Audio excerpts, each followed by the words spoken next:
Mga kabayan, talagang hindi mapagkakatiwalaan ang mga armas na gawa ng China. Tulad ng Chinese VT-4 main battle tank ng Thailand na binili nila sa China, kung saan sumabog ito habang ginagamit sa laban kontra sa Cambodian forces, kahit hindi tinamaan ng bala. Ayon sa report, ang main gun ng tangke ay nakailang ulit na ginamit bago sumabog. Ang mga nadamay sa pagsabog ay ang kanyang laser warning system, ang kanyang fire control and targeting systems at mga crew na sakay ng tangke na nasugatan. Ang dahilan daw ay dahil sa material fatigue, manufacturing defects, ammunition issues, and operational factors.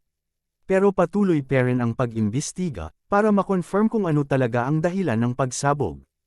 Ang porma pa naman ng tangke na ito, kaso wala sa quality. Para magkaroon kayo ng idea kung ano ang kakayahan ng VT-4 battle tank, aalamin natin ang kanyang katangian. Pero bago natin alamin, please like nyo muna ang video at mag-subscribe.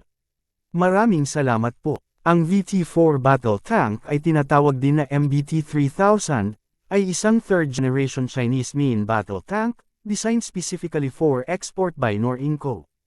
As of late 2025, ito ay nanatiling isa sa pinaka-advanced na tangke ng China. Ito ay equipped ng 125mm smoothbore gun at gumagamit ng carousel-style autoloader na may firing rate na 8 rounds per minute. Ang tangke na ito ay kayang gumamit ng armor-piercing fin-stabilized discarding sabot. Ito ay isang uri ng kinetic energy penetrator ammunition na palaging ginagamit ng main battle tank para pasabugan ang mga moderno na heavy vehicle armor. Gumagamit din ito ng high-explosive anti-tank ammunition, high-explosive rounds ammunition, at gun-launched anti-tank guided missiles na may range na hanggang 5 kilometers.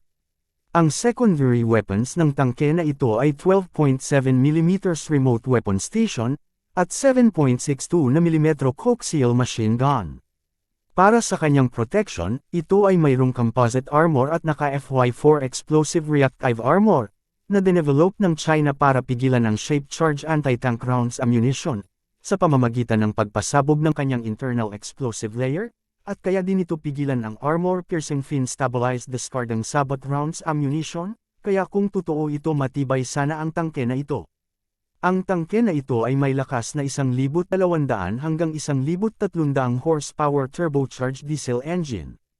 Ang kanyang speed ay umaabot ng 70 km per hour at may operational range na 500 km.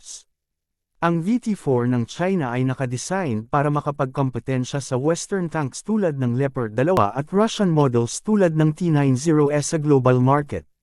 Dahil sa nangyari sa Chinese VT-4 main battle tank ng Royal Thai Army na galing China, ito ay biglang sumikat. Hindi sa galing sa laban, kundi sa low quality ng tangke.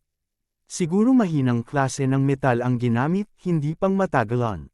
Lumalambot pag sobrang mainit na, dapat kasi heat-resistant na metal ang ginamit. Kaya dapat iwasan na ng Pilipinas ang mga armas na gawang China, dahil kusang sumasabog pag napagod.